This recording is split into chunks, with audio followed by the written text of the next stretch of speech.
अरे ए राजू भैया, हाई कौन फैशन बा हो? अरे जानत नहीं ख ई नया नु फैशन ह। नया फैशन? अरे हाई देखल ही में नया फैशन लगाता। मुंह पे रुमाल बांध के असीना उतान क के चलताड़ी त यही नया फैशन पे एगो गाना सुनावता। चल सुन।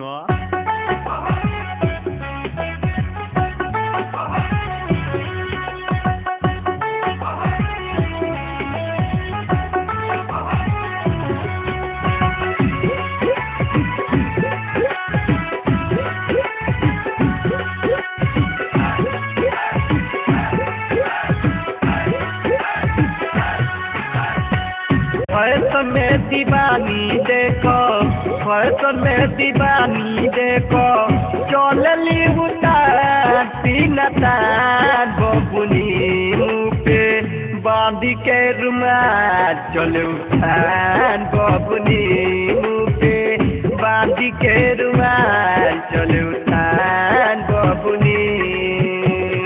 फैशन में दीवानी देखो, फैशन में दीवानी देखो, चलली उतान नतान बबुनी मुँह पे बांध के रुमाल चले उतान बबुनी मुँह पे बांध के रुमाल चले उतान बबुनी।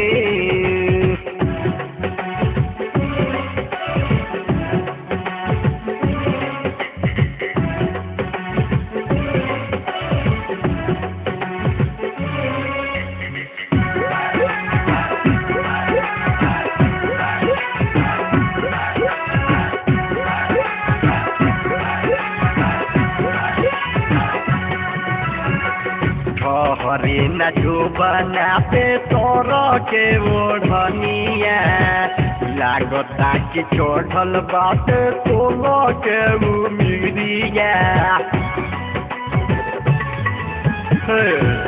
हरे न जो बना पे तोर के ओढ़निया लागता कि चढ़ल बात तोलो के उमिरिया।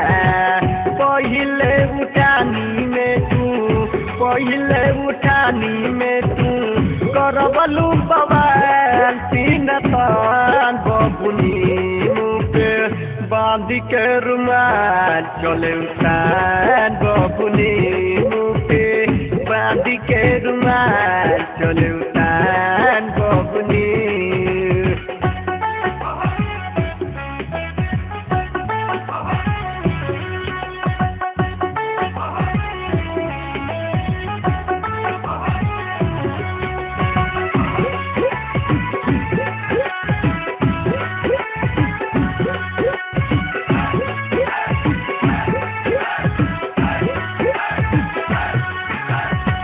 पतली कमर तोहर सुगर बदनिया चाल बात नागिन ऐसन कातिल बा नजरिया।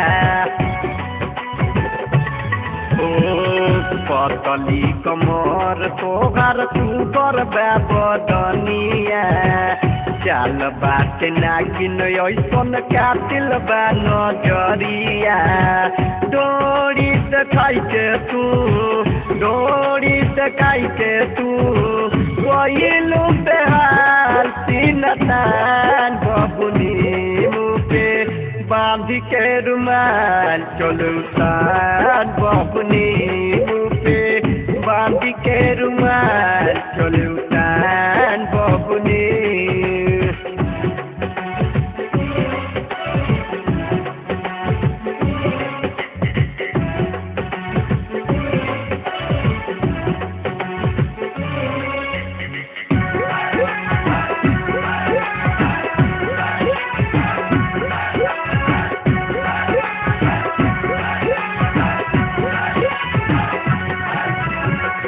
हमरा के तू अपन मुँह मोद तू घायल रमेश के दियारा जुड़ई तू।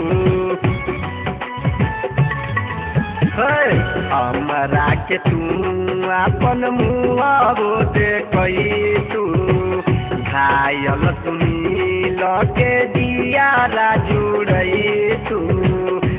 चेहरा छुपाई के तू चेहरा छुपाई के तू मार तोड़ू जान सीना तान बबुनी मुझे बांध के रुमाल चले उतान बबुनी मुझे बांध के रुमाल चले उतान बबुनी फैशन में दीवानी देखो फैशन में दीवानी देखो चलली उतान सीना तान बबुनी मुँह पे बांध के रुमाल चले उतान